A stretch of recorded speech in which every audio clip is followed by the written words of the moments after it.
నాగార్జున గారికి all the best చెప్తూ మాట్లాడవలసిన రిక్వెస్ట్ చేస్తున్నాము. Very good evening. ఇక్కడికి వచ్చిన గెస్ట్ అందరికీ, అలాగే లైవ్లో చూసే తెలుగు సినిమా ప్రేక్షకులందరికీ, వ్యూవర్స్ అందరికీ, అక్కినేని అభిమానులందరికీ నమస్కారం. Firstly I'd like to start by thanking Sandeep Reddy Vanga. Sandeep garu, thank you so much for coming. You are the man of the moment, the man of every moment. And what I feel is that in Madhikalanlo I have not seen anyone as honest and as original as you. Idi mee cinema kaadu, I watched a lot of your interviews. And mee interviews చూసేటప్పుడు ఎంతో ఒక honesty, ఎంతో ఒక transparency కనిపిస్తుంది. చాలా మంది అది ఏదో వైరల్ చేయడానికి, హైప్ క్రియేట్ చేయడానికి అంటారు, but that is pure honesty. Thank you so much for being here, Sandeep garu. Thank you. And content cinema విషయానికి వస్తే, ఫస్ట్లీ అరవింద్ గారికి థ్యాంక్ యూ చెప్పాలి. సినిమా అయిపోయేసరికి లాస్ట్ 2-3 monthsలో నాకు ఒక కొత్త భయం స్టార్ట్ అయింది. అంటే నేను నెక్స్ట్ సినిమా ఎలా సక్సెస్ఫుల్గా ఫినిష్ చేస్తానని. అరవింద్ గారు లేకుండా, వాసు లేకుండా, ఈ టీం అందరు లేకుండా, వాళ్ళంతా ఇన్వాల్వ్ అవుతారు ఒక సినిమాలో, అంత కాంట్రిబ్యూట్ చేస్తారు. ఒక యాక్టర్కి ఒక లిస్ట్ ఉంటుంది, ఎంతోమంది డైరెక్టర్లు ఉంటారు. సరే ఫలానా డైరెక్టర్తో పనిచేస్తే మన కెరియర్కి డెఫినెట్లీ బెనిఫిట్ అవుతుంది. కానీ నా లిస్ట్లో ఎప్పుడు గీతా ఆర్ట్స్ అనే పేరు ఎప్పుడు టాప్లో ఉంటుంది. బికాజ్ ఏ యాక్టర్ ఈ బ్యానర్లో పనిచేస్తే తప్పకుండా ఒక మంచి రిజల్ట్తో బయటకు వస్తారు. So thank you so much Arvind గారు అండ్ వాసు. మన జర్నీ ఎప్పటి నుంచో స్టార్ట్ అయింది. అండ్ ఈ సినిమాలో కూడా ఏదో ఒక రోజు మనం ఈ సినిమా టాపిక్ గురించి మాట్లాడాము. ఒక ఐడియాలో చెప్పాను నాకు 10 నిమిషాలు.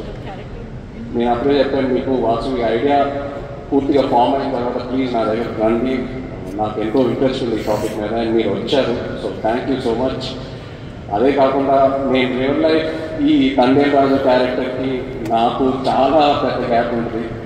ఆ ట్రాన్స్ఫర్మేషన్కి మీరు టైం ఇచ్చారు. చందు నన్ను నమ్మావు, నేను చేస్తానని చెప్పాను, నువ్వు నన్ను నమ్మావు, ఆ టైం ఇచ్చారు, ఎంతో పేషెంట్గా నాతో ట్రావెల్ అయ్యారు. అండ్ నేను చందు ఇది 3వ సినిమాకి నన్ను ఎంతో బాగా ప్రజెంట్ చేసి, ఇన్ఫ్యాక్ట్ నాకంటే ఎక్కువ తనే ఆలోచిస్తారు నా గురించి. కొన్నిసార్లు చాలా సెల్ఫిష్గా ఆలోచిస్తారు నా మంచి కోసం. I'm so grateful to have you Chandu. You are a friend, you are a well wisher and thank you so much. Pallavi, ఇప్పుడు వరకు మేము వెళ్ళిన ప్రతి ఈవెంట్లో వచ్చిన గెస్ట్స్ అయినా, టెక్నీషియన్స్ అయినా అందరూ ఒకటే అంటున్నారు, మేము పల్లవితో కలిసి పని చేయాలి, లేకపోతే మేము పల్లవి ఫ్యాన్స్, లేకపోతే మేము పల్లవితో పని చేయాలనుకున్నాము కానీ ఆపర్చునిటీ మిస్ అయిందని. ఈ మధ్యకాలంలో ఒక ఆర్టిస్ట్కి ఇంత యునానిమస్ అయిన పాజిటివ్ అవుట్లుక్ నేను ఇప్పటి వరకు చూడలేదు.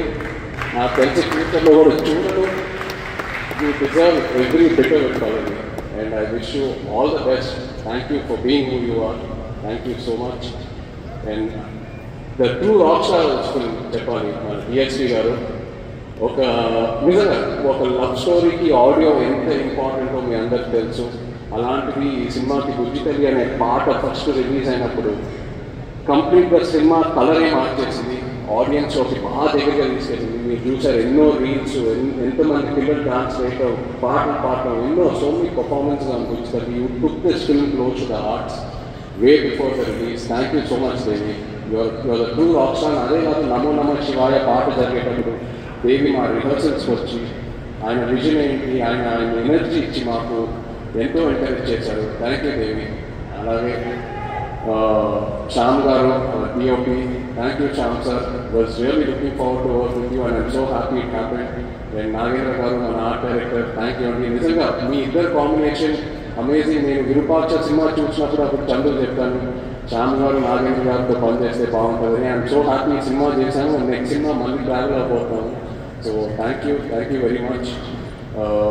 అలాగే all the lyric writers, Shreemani garu, Janavitra garu, మన యాక్షన్ డైరెక్టర్స్, కొరియోగ్రాఫర్ శేఖర్ మాస్టర్కి థ్యాంక్ యూ చెప్పాలి. The entire production team, Satya garu and everyone else, thank you so much. మన PROs Vamsi, Shekhar, Anurag and direction department నాకు చాలా సపోర్ట్ చేశారు నన్ను ఈ సినిమాలో. కిరణ్, యోగి అండ్ పట్నాయక్ స్లాంగ్ విషయంలో ఒక శ్రీకాకుళం యాస ఉంటుంది ఈ సినిమాలో. అది that was a very very challenging portion. So ఈ విషయంలో చాలా సపోర్ట్ చేశారు. Thank you. అలాగే భాను గారు, రియాజ్ ఈ కథ తీసుకొచ్చినందుకు along with Karthik. So thank you all so much. But ఇప్పుడు ద హీరోస్ ఆఫ్ సండే నేను స్టేజ్ మీద పిలుద్దాం అనుకుంటున్నాను. శ్రీకాకుళం నుంచి, మత్స్యలేశం నుంచి వచ్చిన మత్స్యకారులందరినీ కొంచెం వేదిక మీద రావాలని కోరుకుంటున్నాను. ఎందుకంటే వీళ్ళు లేకుండా ఈ తండ్రేల్ సినిమా ఇవాళ ఉండేది కాదు. ఈ తండ్రేల్ రాజు క్యారెక్టరే లేదు.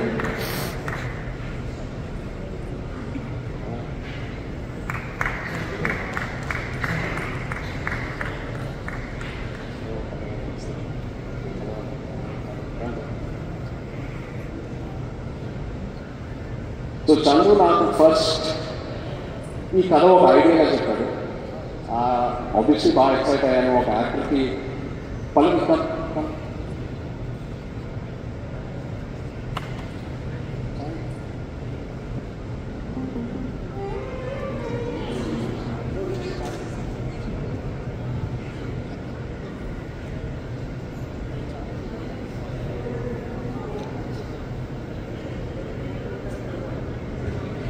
సో చందు నాకు ఈ కథ జస్ట్ ఒక ఐడియాగా చెప్పాడు. ఒక డాక్యుమెంటరీ స్టైల్లో 10 నిమిషాలు. ఆబ్వియస్లీ కథకి ఎక్సైట్ అయ్యాను. చేస్తాను చందు ఖచ్చితంగా. సో ఆ తర్వాత నన్ను మత్స్యలేశంకి తీసుకెళ్ళారు. అక్కడ వీళ్ళందరినీ కలిసాను. వీళ్ళు ఎలా ఉంటారు, వీళ్ళ లైఫ్ ఏంటి, వాళ్ళ ఎక్స్పీరియన్సెస్ ఏంటి, వాళ్ళు ఫేస్ చేసిన ఛాలెంజెస్ ఏంటి, అక్కడ మట్టి వాసన ఏంటి, వాళ్ళు తినే తిండి ఏంటి అన్నీ తెలుసుకొని అప్పుడు నాకు ఈ తండ్రేల్ రాజు కథకి ఒక క్లారిటీ దొరికింది, ఒక ఐడియా వచ్చింది. వీళ్ళేంటంటే ఒక 8-9 నెలలు సముద్రంలోకి వెళ్తారు. ఏదో 2 రోజులు అలా యాక్ అయిన తర్వాత వాళ్ళ బోట్ డెక్ ఫుల్ అయిన తర్వాత మళ్ళీ బోట్కి వచ్చి వాళ్ళు పట్టుకున్న ఫిష్ ఏదైతే ఉందో అది ఇచ్చి వాళ్ళ బోట్లకు ఏదైతే కావాలో అవి రీఛార్జ్ చేసుకొని వాళ్ళకి కావాల్సిన ఫుడ్, డీజిల్ అవన్నీ తీసుకొని మళ్ళీ బయలుదేరుతారు. కానీ ఒకసారి సముద్రంలో ఉన్నప్పుడు వాళ్ళకి ఒంట్లో బాగున్నా బాగాలేకపోయినా, ఎలా ఉన్నా, ఒంటరిగా ఉన్నా లేనా, అసలు ఎలాంటి సెల్ ఫోన్ కమ్యూనికేషన్ ఉండదు. ఇంట్లో వాళ్ళు ఎలా ఉన్నారు, వాళ్ళ ఫ్యామిలీస్ ఎలా ఉన్నారు, ఆ బోట్ మీద ఏదైనా ఎమర్జెన్సీ వచ్చినా కూడా సరే వాళ్ళు సముద్రంలోనే ఉండి ఆ యాట పూర్తయ్యాకే మళ్ళీ తిరిగి వస్తారు. అండ్ ఏంటంటే నేను అక్కడ ఉన్నప్పుడు అడిగాను, మీరు ఒకసారి పాకిస్తాన్లోకి వెళ్ళి ఒక సంవత్సరం పైన అక్కడ ఉండి జైల్లో ఉండి ఎన్నో కష్టాలు చూసి ఎన్నో ఛాలెంజెస్ చూసి బయటకు వచ్చారు కదా, మళ్ళీ ఎందుకు వెళ్తున్నారు యాటకి, వేరే ఏదైనా పని చేసుకొచ్చారా అంటే లేదు, మాకు అదే వచ్చు, మాకు ఆ సముద్రం తప్పితే వేరే ఏది తెలియదు, ఏ కష్టం వచ్చినా సరే మేము చూసుకుంటాము. అండ్ ఇది నాకు డైరెక్ట్గానే కాదు, ఆడవాళ్ళ ముందు చెప్పారు. అండ్ వాళ్ళ మొహంలో ఒక భయం కనిపించింది, కానీ ఆ భయం వెనకాల ఎంతో ఒక ఫియర్లెస్ అనే ఒక క్వాలిటీ కనిపించింది. For me this is the true ultimate human emotion. అంటే ఆల్మోస్ట్ ఒక స్పిరిచువాలిటీ, ఒక తపస్సు అనొచ్చు. So these are my real life heroes. వీళ్ళు లేకుండా ఈ తండ్రేల్ సినిమా ఉండేదే కాదు. Thank you so much. మీరు ఎంతో నన్ను ఇన్స్పైర్ చేశారు, మీరు ఎంతో నన్ను మూవ్ చేశారు. ఈ తండ్రేల్ రాజు క్యారెక్టర్లోనే కాదు, but also the human being. మిమ్మల్ని చూశాక ఎంతో నేర్చుకున్నాను.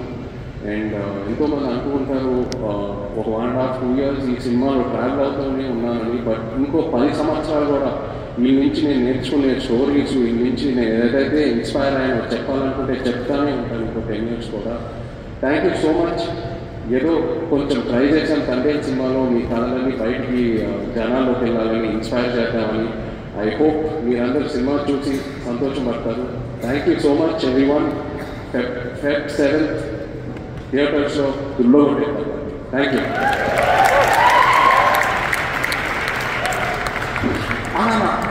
విత్ యువర్ పర్మిషన్ ఒక మాట చెప్పి ముగిస్తే బాగుంటుంది అనిపిస్తుంది. రాసి పెట్టుకోండి, అక్కినేని లెక్కలు మారబోతున్నాయి. కార్తిక్ అండ్ ఎస్ శ్రీకాకుళం నుంచి వచ్చినటువంటి ఫిషర్మెన్ అందరూ కూడా వాళ్ళ ఫ్యామిలీస్తో పాటు స్టేజ్ మీద ఉన్నారు. Thank you very much. మీ కథని మీరు కళ్ళారా February 7వ తారీఖున థియేటర్స్లో వీక్షిద్దురు కానీ. Thank you. నాగచైతన్య గారిని సాయిబాబా గారిని వేదిక మీద ఉండవలసిందిగా రిక్వెస్ట్ చేస్తున్నాము.